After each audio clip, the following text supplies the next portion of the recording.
I used to believe that if you worked hard enough, life would eventually become kind. That belief was what kept me going for years. My name is Amina, and for as long as I can remember, my life felt like an endless list of responsibilities with no pause button.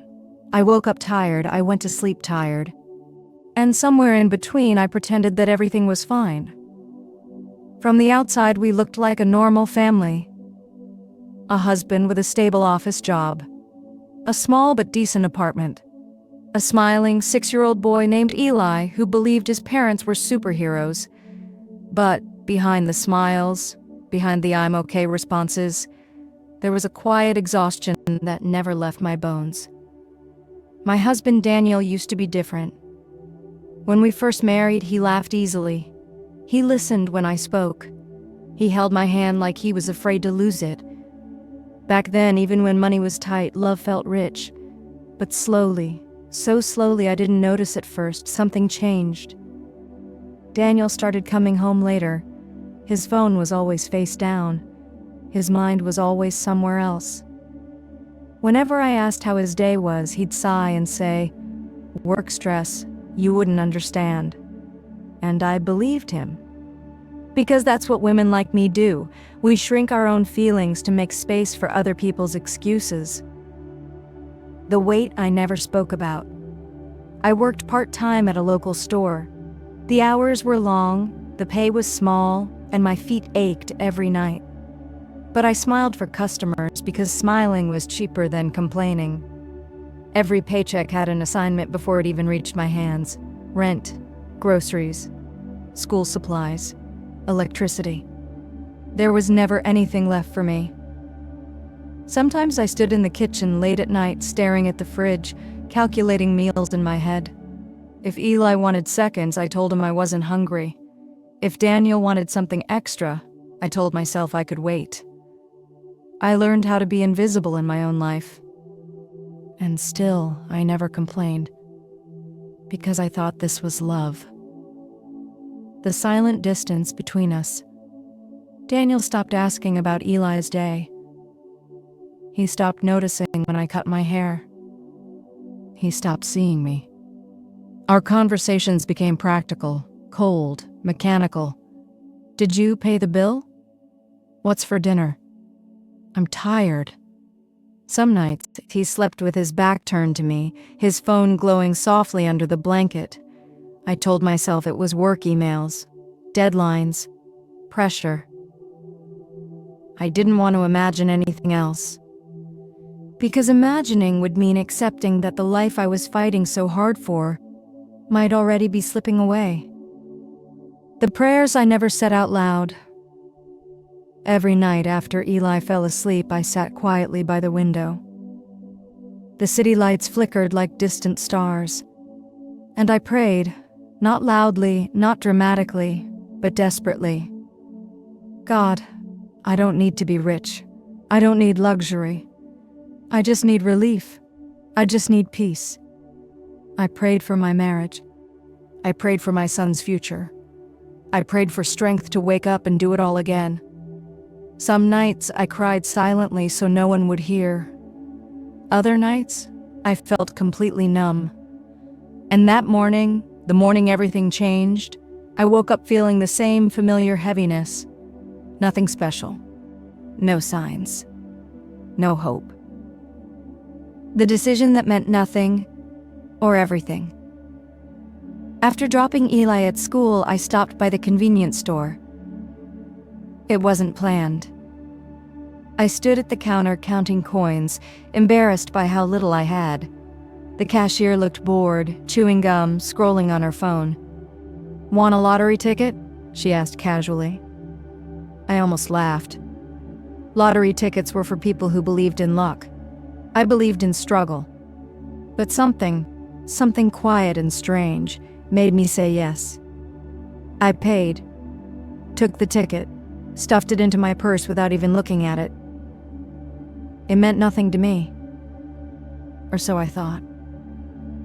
I walked out into the sunlight, unaware that my entire life had just taken its first step toward collapse and rebirth. When I got home that afternoon, the apartment felt unusually quiet. The kind of quiet that presses against your ears. I set my bag down, kicked off my shoes, and stood there for a moment, staring at the familiar walls, the peeling paint near the window, the small crack in the ceiling we never fixed because there was always something more important to pay for. This place had seen all versions of me. The hopeful newlywed, the tired mother, the woman who learned how to survive without being seen. I started making lunch, moving automatically, my thoughts drifting. Daniel hadn't texted all day. That wasn't unusual anymore. Still, a small part of me always waited, hoping for a simple, "How are you?" or "Did you eat?" The phone stayed silent. The moment I remembered the ticket, as I reached into my purse to grab my wallet, my fingers brushed against something stiff.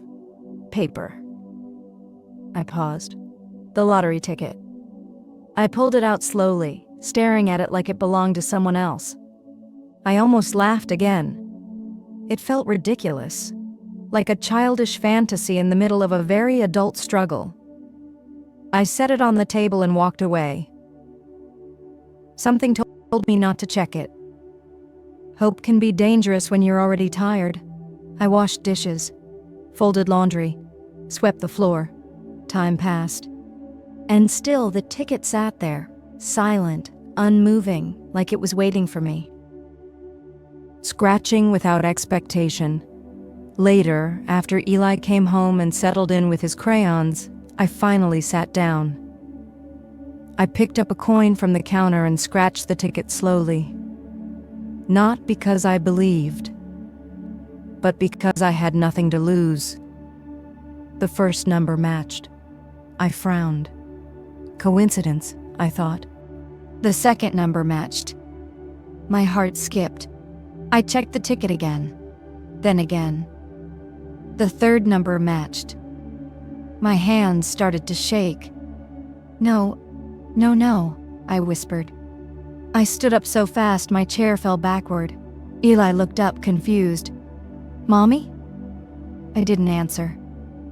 I grabbed my phone, searched the lottery results, typed in the numbers with trembling fingers. Every number, every single one, matched. When reality hits all at once, the room started spinning. My ears rang. I couldn't breathe. I sat down hard on the floor, my back against the couch, staring at the ticket like it was about to disappear. "Mommy, are you sick?" Eli asked, walking over. I pulled him into my arms, holding him tightly, too tightly. "I'm okay," I whispered. I think something incredible just happened." Tears streamed down my face, but I wasn't sad. I was terrified. Because hope, real hope, is overwhelming when you've lived without it for so long. The confirmation that changed everything. I called the lottery hotline. My voice cracked as I read the numbers. The woman on the line went quiet. "Ma'am," she said carefully, "where are you right now?" "I'm at home." "Is someone with you?" "My son." "Please stay calm. You are the confirmed winner of $50 million. I dropped the phone. Eli jumped. "Mommy, you dropped it." I laughed and cried at the same time. $50 million. It didn't feel real. It felt dangerous. It felt like something that didn't belong in my life. The first person I wanted to tell. I stood up, wiping my face. Only one person came to mind. Daniel. My husband. The man I had built my life around. The man who was supposed to share every victory, every burden. I imagined his reaction. Shock. Disbelief. Relief. I imagined him hugging me tightly, apologizing for every hard day. I imagined us finally breathing. I didn't text him. This was too big for a message. This deserved a face-to-face moment. The decision to go to his office. I looked at the clock. It was still early. I picked Eli up from the table. "We're going to Daddy's office," I said, smiling through tears. "Why?" he asked. "To surprise him." Eli clapped excitedly. I grabbed my purse, the ticket, my phone. As we walked out the door, I took one last look at the apartment. The place where I had prayed silently. The place where I had cried alone. The place where I had survived. I whispered to myself, "Everything is about to change." I had no idea how true those words were. The drive that felt too quiet. As soon as I buckled Eli into his seat, my hand started shaking again. Not from excitement. From fear. I didn't understand it at the time, but something deep inside me felt unsettled, like my soul was trying to warn me without using words. I sat behind the steering wheel for a moment and just breathing. In, out. The lottery ticket was still in my purse, folded carefully like a fragile secret. $50 million. The number felt too big to exist in my life. Too loud. Too powerful. I whispered to myself, "Don't overthink. This is good news." But my heart refused to calm down. A child's innocent joy. "Mommy," Eli said from the back seat, his voice bright and curious. "Is Daddy getting a present?" I smiled in the mirror. "Yes, baby. A big one." "Can I tell him?" he asked eagerly. I shook my head gently. "Let Mommy tell him first." Eli nodded seriously as if he understood how important this moment was. He hummed softly, swinging his feet, completely unaware that his world was about to change forever.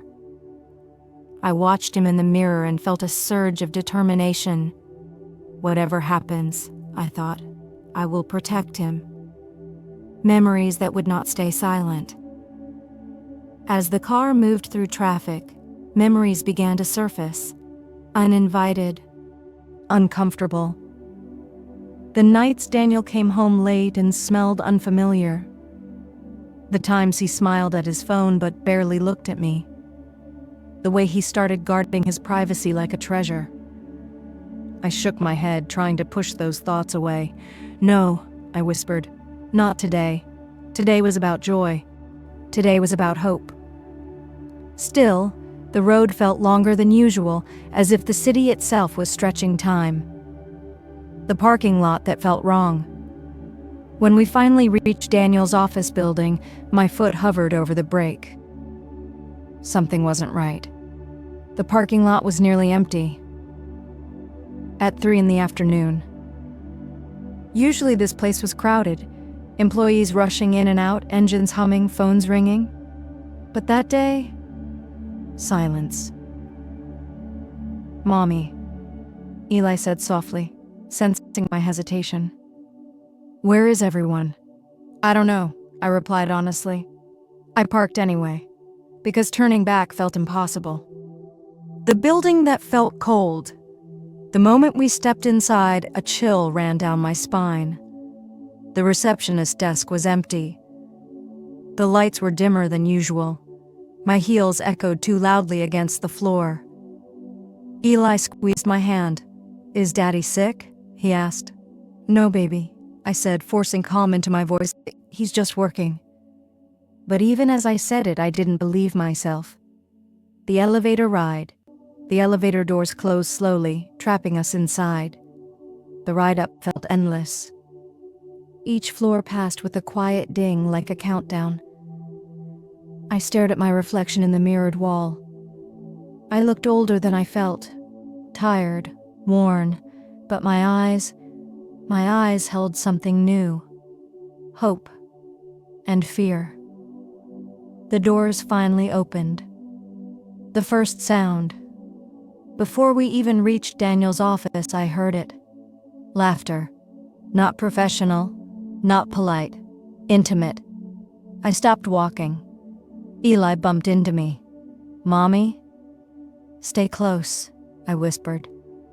The sound drifted down the hallway, wrapping around my chest like a tight rope. A woman's voice.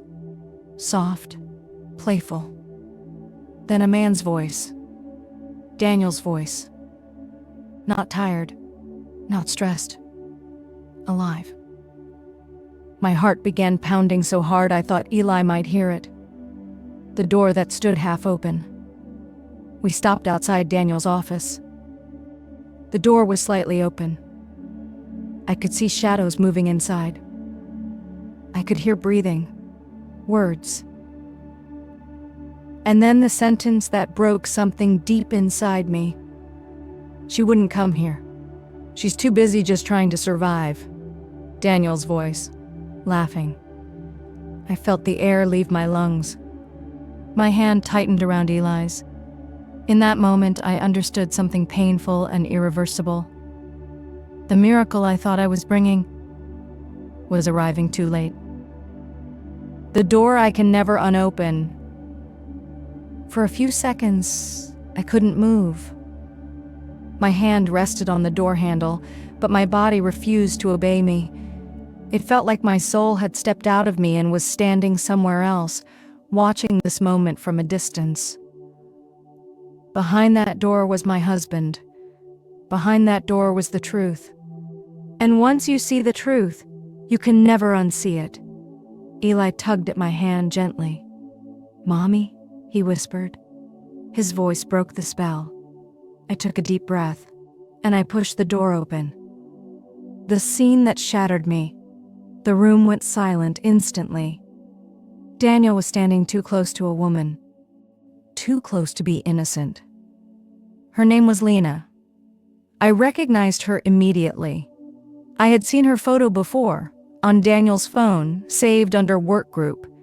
She was the woman he always said talked too much, the woman he rolled his eyes about. Her hand was resting flat against his chest. Daniel's jacket was off. The blinds were drawn. Time slowed. Daniel turned around. Our eyes met. And in that second, I watched the color drain from his face. "Amina," he said, his voice breaking. This isn't..." He stopped when he saw Eli. My son stood there, small and confused, holding my hand. "Daddy?" Eli said softly. The silence that screamed. No one moved. Lena stepped back quickly, her hand falling away like it had burned her. "Oh my God," she whispered. The silence in that room was deafening. I looked around slowly, taking everything in, not because I wanted to, but because my mind was recording it forever. The couch pushed closer to the desk. The coffee cups. The closed blinds. Every detail felt like a betrayal carved into stone. The lies that came too late. Daniel took a step toward me. "Amina, please," he said, holding his hands up. "You don't understand." I tilted my head slightly. "Then explain," I said quietly. My voice surprised even me. It didn't shake. It didn't crack. It sounded calm. Too calm. "This is just a misunderstanding," he continued, glancing nervously at Lena. "She was upset about work. I was comforting her." Lena nodded quickly. "Yes," she said. "I didn't mean for this to..." I raised my hand. She stopped talking. The moment I realized I was done, I looked at Daniel. The man I had defended. The man I had trusted. The man I had prayed for. And suddenly I saw him clearly. Not as my husband, but as a stranger who had been living in my house. "You said I wouldn't come here," I said softly. Daniel froze. "What?" "I heard you," I continued. "You said I was too busy trying to survive." His mouth opened. No words came out. And that silence was the loudest confession of all. A child in the middle of adult sins. Eli squeezed my hand tighter. "Mommy, why is Daddy here with that lady?" I knelt down slowly in front of my son, my heart breaking into pieces. "Go wait by the door, sweetheart," I said gently. "Mommy needs to talk to Daddy." But I'll be right here, I promised. He hesitated, then nodded and stepped back, his little face full of confusion. I stood up again, and something inside me hardened. The strength I didn't know I had. I looked Daniel in the eyes. I came here to give you the happiest news of our lives, I said. His expression flickered, hope trying to rise from the ashes. And instead, I continued, I found out that while I was holding our family together, you were tearing it apart.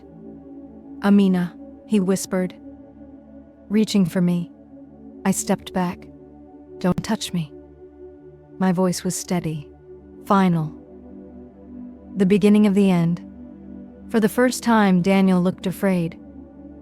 Not of losing me, but of being exposed, of consequences, of the truth. And as I stood there holding myself together with nothing but willpower, I realized something painful and freeing. I wasn't broken. I was awakened. The moment the power shifted. For a few seconds after I told him not to touch me, no one spoke. The air in the room felt thick, heavy with everything that had been said and everything that hadn't. Daniel's hand hovered in the space between us before falling back to his side. I could see it in his eyes then, the fear. Not the fear of hurting me, the fear of losing control. Lena stood frozen near the desk, arms crossed tightly over her chest, her confident posture from moments earlier completely gone. I inhaled slowly. This was the moment I had imagined being full of joy, laughter, and relief. Instead, it felt like standing at the edge of a cliff. The news I came to share. I came here to tell you something, I said quietly. Daniel swallowed. What? He asked. I reached into my purse, my fingers brushing against the folded lottery ticket. For a brief second, I almost didn't want to take it out. Not because it wasn't real, but because I realized something important. I didn't need it. Not to leave, not to survive, not to be strong. But I took it out anyway. I won the lottery, I said. $50 million. The words hung in the air. Lena gasped sharply.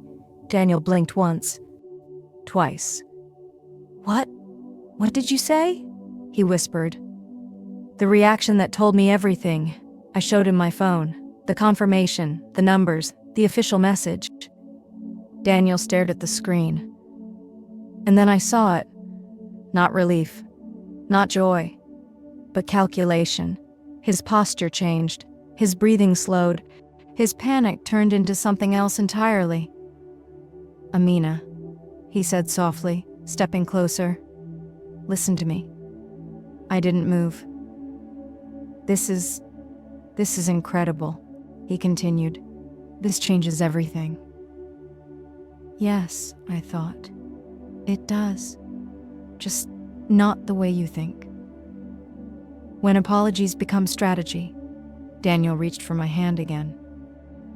We've been under so much stress, he said. We made mistakes, but this is a new beginning. Lena looked at him stunned. A new beginning? She repeated. Daniel ignored her. We can fix this, he said to me urgently. We can go to counseling, take a vacation, start over. I pulled my hand away. You didn't look at me like that 5 minutes ago, I said calmly. His face faltered. You looked at me like someone who didn't matter. The woman in red. Lena cleared her throat. I didn't know, she said quietly. He told me your marriage was basically over. I looked at her then, not with anger, with clarity. He told you what benefited him, I said, just like he told me. She looked down. The silence between them felt suddenly awkward, fragile. Daniel's jaw tightened. The line. I never crossed. I want you to understand something, I said to Daniel. You didn't lose me because of this woman. He frowned. You lost me because you made a choice, over and over again, to lie. I took a breath. And now that money is involved, I added, you suddenly remember my value. His mouth opened. No words came out. The decision that set me free. I turned to Lena. You can have him, I said quietly. She looked up, startled. What? I'm not fighting for someone who didn't fight for me, I continued, and I'm not sharing my future with a man who disrespected our past. I turned back to Daniel. I came here to give you everything, I said. Instead, I'm giving myself peace. Walking away with dignity, I walked to the door where Eli stood waiting. He looked up at me with wide eyes. Are we going home, Mommy? Yes, I said, taking his hand. We're going somewhere better. Behind me, Daniel called my name. Once. Twice. I didn't turn around. Because some endings don't need closure. They need courage. The silence after walking away. The door closed behind us with a soft click. Not a slam. Not a dramatic sound. Just a quiet ending. I stood there for a second, my hand still on the handle, as if my body needed proof that I had actually done it, that I had walked away from the man I once built my entire world around. Eli's small fingers were wrapped tightly around mine. His grip was strong, stronger than mine. The elevator ride down. We walked toward the elevator without speaking. Every step felt unreal. The hallway that had felt so threatening moments earlier now felt hollow, empty, like it had already forgotten us. The elevator doors opened. We stepped inside. As the doors slid shut, I felt a strange urge to cry, not because I wanted him back, but because I was mourning the life I thought I had. The elevator began to descend, floor by floor. Each ding felt like a chapter closing, a child's question that broke me. Mommy, Eli said, softly staring at the numbers above the door. Did Daddy do something bad? My throat tightened. I knelt in front of him, meeting his eyes. Daddy made a mistake, I said gently. A grown-up mistake. Is he still my daddy? He asked. Yes, I said immediately, and he always will be. Eli nodded, trying to understand something far too heavy for his age. Then he asked the question I wasn't ready for. Are you sad? I paused. Then I answered honestly. I'm not sad, baby, I'm awake. The building let us go. The elevator doors opened on the ground floor. We stepped out. The building felt different now. Smaller. Less powerful. As we walked through the lobby, I didn't look back. Because looking back gives doubt a place to grow. The first call.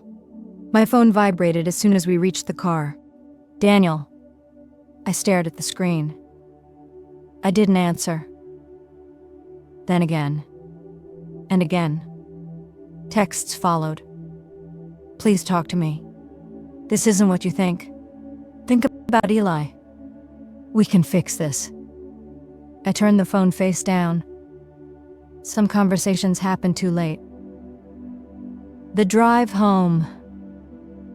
The drive home felt longer than the drive there. The city looked the same, but I didn't. I noticed things I had never noticed before. The sky, the noise, the freedom in my chest.